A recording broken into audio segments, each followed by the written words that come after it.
The twin suns of Draven Reach burned hot above the fractured crystal plains, each shard of the jagged terrain scattering light into dazzling flashes that could blind even the sharpest eyes.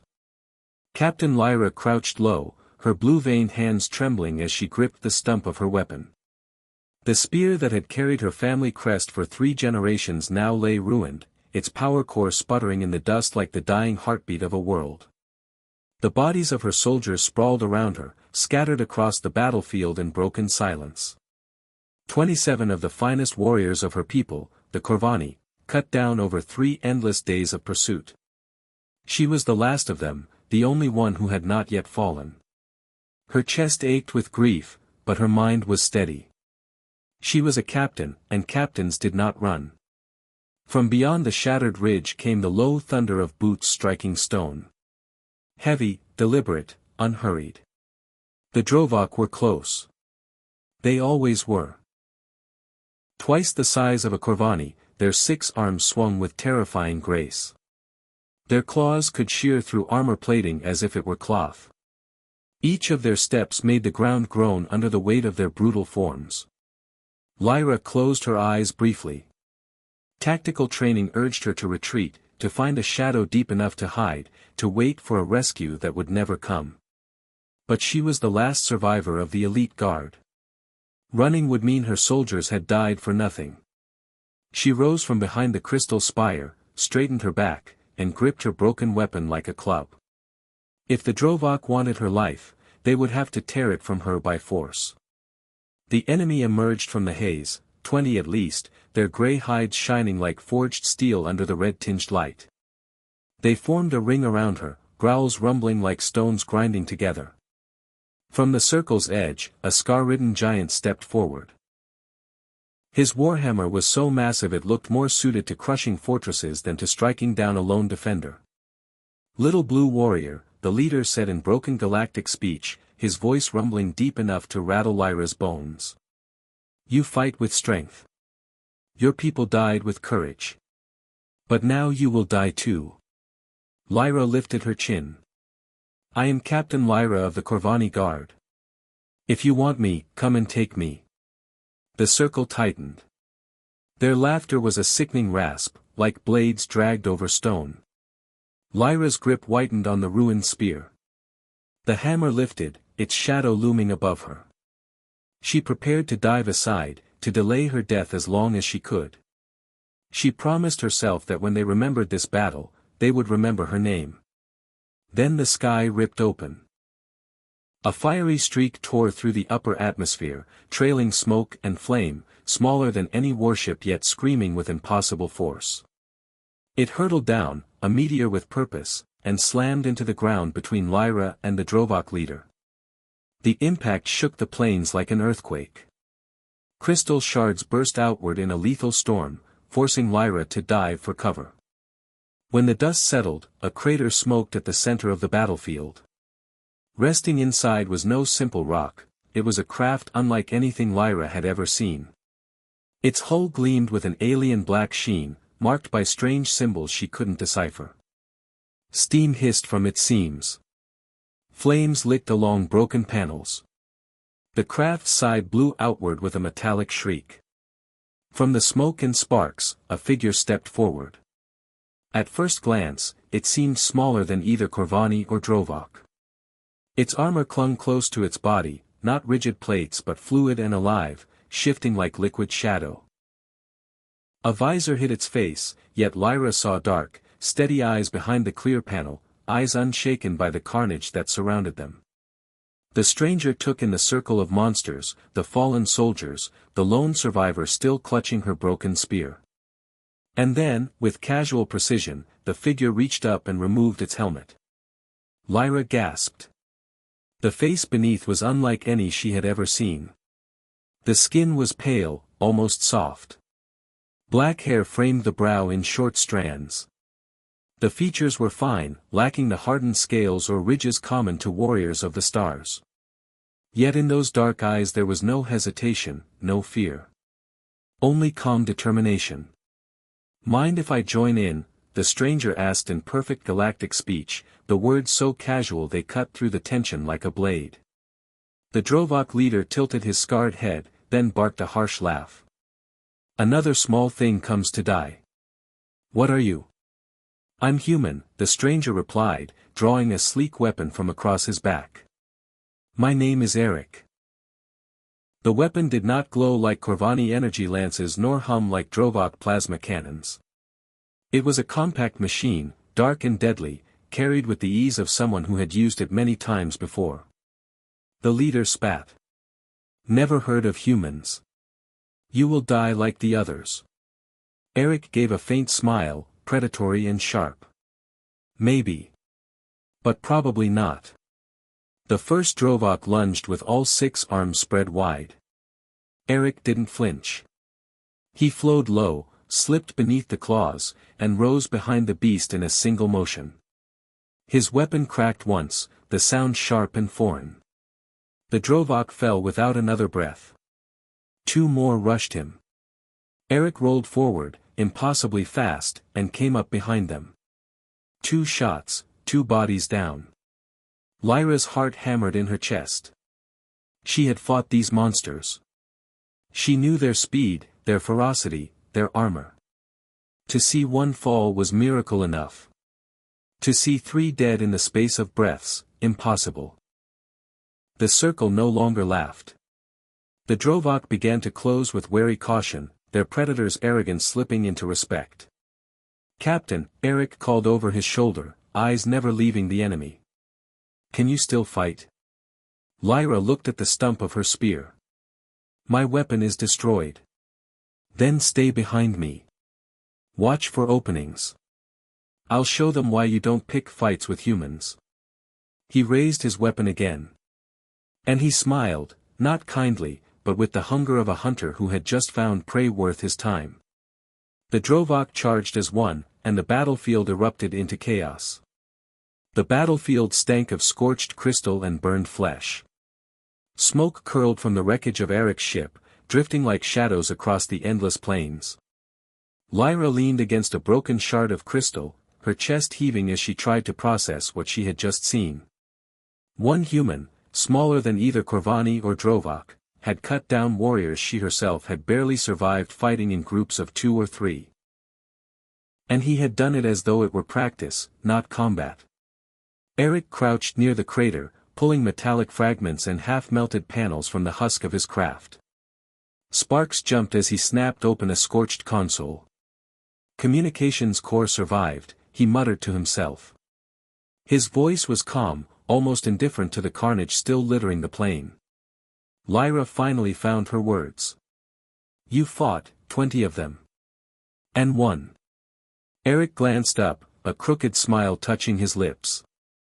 17. The first 3 hardly counted. He wiped soot from his armor with a rag, as if brushing dust off a tunic after sparring. But you're right. They're tough. Just not smart. Lyra bristled. Not smart. Those were elite Drovok raiders, seasoned killers. Exactly, Eric replied, tapping his temple. All strength. No imagination. They fight like predators who've only ever hunted easy prey. Predictable. Lyra's grip tightened on her ruined spear. And what are you, then? He leaned back against the crater wall, weapon balanced across his knees. Human. And what humans do best? We adapt. We cheat. We survive when we shouldn't. His eyes flicked toward the horizon, where faint vibrations trembled through the crystal ground. Which is good, because those weren't the only ones coming. A cold shiver cut down Lyra's spine. How many more? Eric's expression hardened. He tapped a readout on the shattered console, green light flickering weakly through cracked glass. Ship sensors caught the main force before I came down. About 10,000 Drovok marching this way. Lyra staggered back. 10,000. Her heart clenched as she pictured the colonies, millions of her scattered people still fleeing across distant worlds. 10,000, she whispered. We cannot stand against that. Not if you fight like Corvani, Eric said bluntly. Honor duels, straight charges, clean lines. That'll get you buried before sunrise.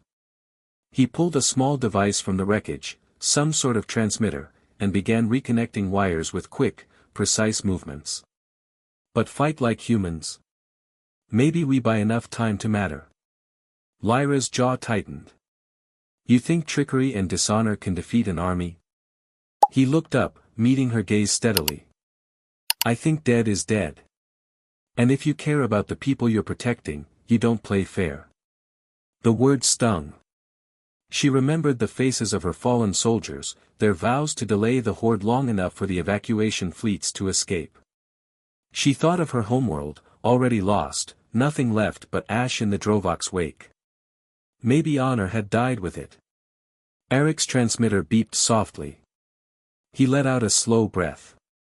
Got through to command. Our fleet's 3 days out. Too far. Her brief spark of hope guttered instantly. But, Eric added, his voice shifting with quiet confidence, I have 2 friends closer. 6 hours away if their drives hold. Lyra blinked. 2 more. 3 of you against 10,000. Eric's smile was sharp again, predatory.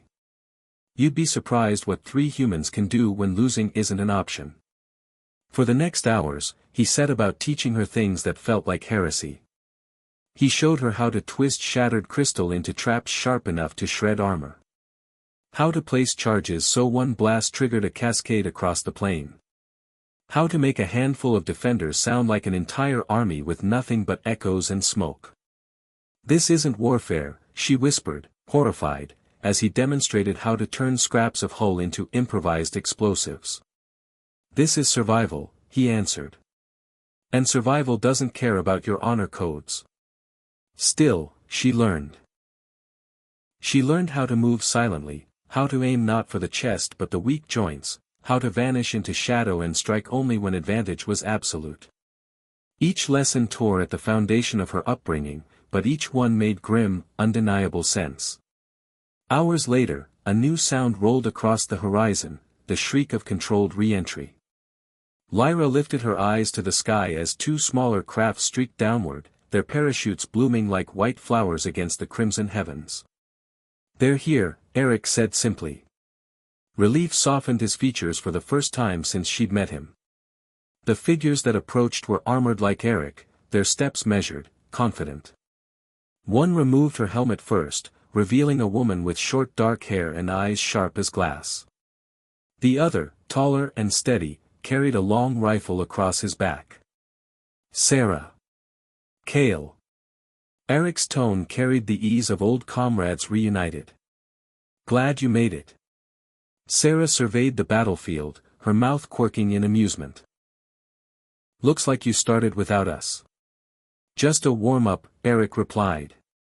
The real fight's almost here. Kale lifted his optical scope, studying the shimmering horizon. I count 8,000 heat signatures. Another 2,000 circling wide. They're closing. Lyra's blood ran cold. She looked at the 3 humans, standing calm against the storm of an army. Even you cannot face 8,000. Kale's smile was the same predator's grin Eric had worn earlier. Who said anything about fighting all of them? Sarah began assembling a device from her pack, her fingers moving with brisk certainty. We're not going to fight 8,000 Drovok. She locked the final piece into place, and the device hummed ominously. We're going to hunt them. Lyra stared, torn between horror and awe, as the 3 humans set to work reshaping the battlefield into something alien and lethal. The war was no longer about armies meeting head-on. It was about shadows, traps, and fear. And for the first time since her world had fallen, Lyra felt a flicker of something she thought long gone. Hope. The crystalline plane transformed before Lyra's eyes. What had once seemed like jagged, chaotic terrain now became a carefully constructed labyrinth of traps and kill zones. The humans moved with ruthless efficiency, as though they had rehearsed this kind of impossible defense 1,000 times before. Sarah crouched beside a massive shard of crystal, attaching palm-sized devices to stress points Eric had shown them earlier. These aren't just bombs, she explained as Lyra knelt to watch. They're seismic charges. When they detonate, the vibrations will trigger entire clusters of formations to collapse. One explosion becomes 10. 10 becomes 100. Lyra touched the smooth face of the crystal, awed and unsettled. To her people, this world's formations were sacred remnants of natural beauty. Now she was learning how to turn them into weapons. Above, Kale had already climbed a ridge, his long rifle unfolding with quiet clicks. From his high vantage, he scanned the horizon, identifying clusters of moving heat signatures. Pack leaders wear heavier shoulder armor, ornate weapons, he murmured through the comlink. Easy to pick out if you know what to look for. Break their leaders, and their packs crumble. Eric was in the crater, scavenging what remained of his wrecked craft. Every scrap became something lethal. Engine coils were reshaped into projectile launchers, hull plating reforged into makeshift shields, circuits rewired into targeting systems. His hands never stopped moving. Technology's not about what it was built for, he said without looking up. It's about what you can make it do. Lyra absorbed every word, every demonstration. She had been trained her entire life to meet an enemy face to face, to strike in clean lines, to uphold the dignity of her people. But here, with 10,000 Drovok marching closer, she was unlearning everything. As the hours passed, she grew sharper.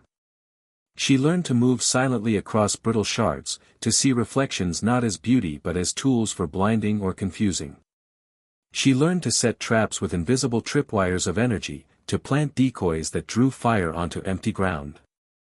Sarah drilled her relentlessly, Kale corrected her stance from his perch, and Eric tested her resolve with blunt truths. Forget honor, he told her as he fitted a crystal shard into a re-engineered spear. You want to survive. You fight dirty. You fight clever. You fight like a human. When he handed her the reforged weapon, Lyra's breath caught. The spear glowed with focused energy, channeled through Corvani craftsmanship and human ingenuity. It felt both alien and familiar in her hands, heavier but surer, humming with lethal promise. Then the ground began to tremble. Kale's voice came through the comm, scouts in sight. First wave approaching. 30 units. From the horizon, Drovok scouts crept forward. But unlike before, they no longer advanced with arrogance. The memory of Eric's slaughter had infected them. They checked every shadow, tested every formation, their claws twitching with restrained unease. Kale's rifle whispered. One scout dropped instantly, his head snapping back. The others froze, staring into the endless plain, searching for an attacker they could not see. Another shot. Another scout fell. Then a third. Panic began to ripple through their ranks. They're blind, Kale reported. Shooting at ghosts. The surviving scouts broke into a charge, roaring to shake their fear. They sprinted directly into Sarah's trap. The crystal beneath their feet erupted, shattering outward in a chain of detonations. Shards sliced through flesh and armor alike. When the dust cleared, nothing remained but wreckage and silence. Phase 1 complete, Sarah said coolly. From his vantage, Kale watched the main army halt. The massive formation spread out, trying to understand what had happened to their advance team. Confusion was already working its way through their ranks. They'll try to surround us, Lyra murmured, recognizing the shift in their movements. Let them, Eric replied, slinging a salvaged launcher over his shoulder. Sarah, prep the flanking charges. Kale, start thinning the packs. The more leaders you drop, the faster this falls apart. The Drovok force pressed forward, but now they were fragmented, packs fanning into separate lanes carved by Sarah's seismic traps. Kale's rifle cracked again and again, each shot finding a leader's throat or skull. With every fallen commander, a unit wavered. Some charged blindly, others hesitated, and a few even turned on each other in confusion. Sarah triggered detonations in precise sequence, her charges turning the field into a shifting maze. Groups of Drovok stumbled into dead ends, only to be buried under collapsing shards. Entire squads vanished in blasts of fire and crystal shrapnel. Eric moved through the chaos like a shadow, his improvised weapons cutting down stragglers.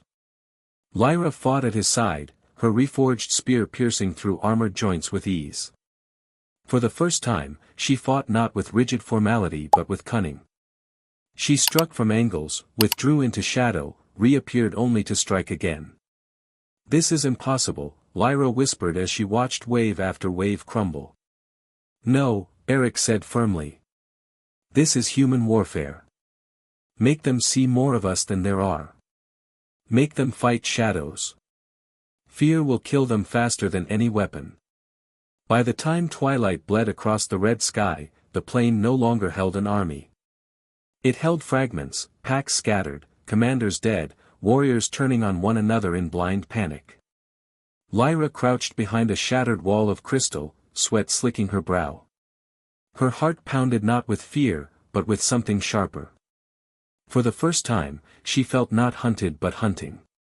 Sarah's voice broke the calm silence. Phase 3. Eric's predator smile flashed as he reloaded his weapon. Phase 3. Time to stop hiding. The three humans rose from cover, and Lyra rose with them. Across the plain, the remnants of the Drovok army stumbled in terror, their roars fractured, their order broken. The hunters were ready to show themselves. The fractured battlefield echoed with the sounds of chaos. Once, the Drovok had advanced like an unstoppable tide. Now they lurched through Sarah's crystalline labyrinth as broken packs, roaring at shadows and turning their claws on one another. The mighty horde was no longer an army, it was prey scattered across a killing ground.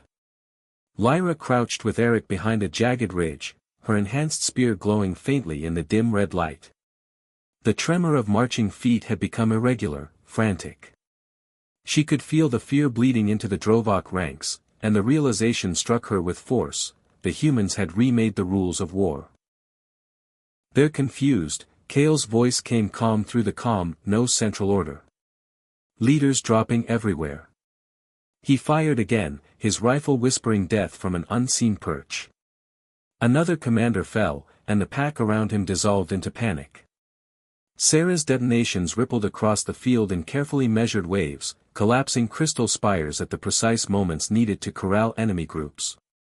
Trapped warriors clawed at each other in terror as they tried to escape walls that weren't walls hours ago. Lyra swallowed. "They're losing their unity." "They've already lost it," Eric said, scanning the horizon. "All that's left is to rip the head off the beast." "Meaning?" "Their warchief," he replied. "Take him out, and the rest won't just scatter. They'll run so far they won't look back." He turned to her, pressing a humming device into her hand. "This will mask you from their sensors for 20 minutes. Enough to reach him." Lyra stared at the small machine, warm against her palm. "You want me to do it? You've fought them longer than we have. You know their command style. Their arrogance. Use it." Eric's eyes were steady, no trace of doubt. "But remember, don't fight him like a Corvani. Don't fight with honor. Fight like we taught you." Lyra drew a long breath, then activated the stealth generator. Her form shimmered and blurred, blending with the air. She glanced back at the three humans, Kale's watchful silhouette on the ridge, Sarah's slim figure moving like a phantom between charges, Eric's calm strength beside her, and then she slipped into the chaos. The battlefield parted around her unseen steps. Drovok warriors thundered past without a flicker of recognition. Some cursed their unseen foes, others muttered of spirits haunting the crystals. Fear had unmade them. At the heart of the battlefield loomed the warchief's command post, a fortress carved crudely from crystal itself. The hulking figure inside bellowed orders with a voice like rolling stone. Scars covered all 6 of his massive arms, his armor studded with plates ripped from conquered starships. "Find them," he roared. Kill the ghosts. Show them the horde fears nothing. But Lyra saw it, the unease in his blood-red eyes, the twitch in his jaw, the way he clenched his claws too tightly. Even he was afraid. Her old instincts urged her to step forward, to challenge him openly, to strike in ritual combat as her ancestors had done. She tightened her grip on her spear. Then she remembered Eric's words, "Don't give him honor. Give him death." Silent as a shadow, she slipped behind him. The spear shot forward, driving into the vulnerable joint of his knee. The warchief howled, collapsing as his leg buckled. He spun, searching, just as her cloak faltered and her form solidified. "Little Corvani," he snarled, blood dripping from his ruined limb. "You dare strike without honor?" Lyra's voice was low, steady.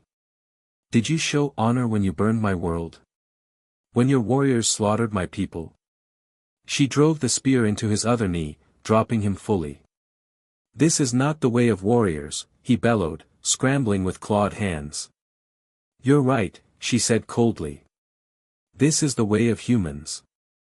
She struck again, fast and merciless, ending him before he could rise. The comm crackled instantly. "Command center neutralized," Lyra said, her voice trembling only slightly. "The warchief is dead." Kale's reply came first. "Confirmed. Units scattering in all directions.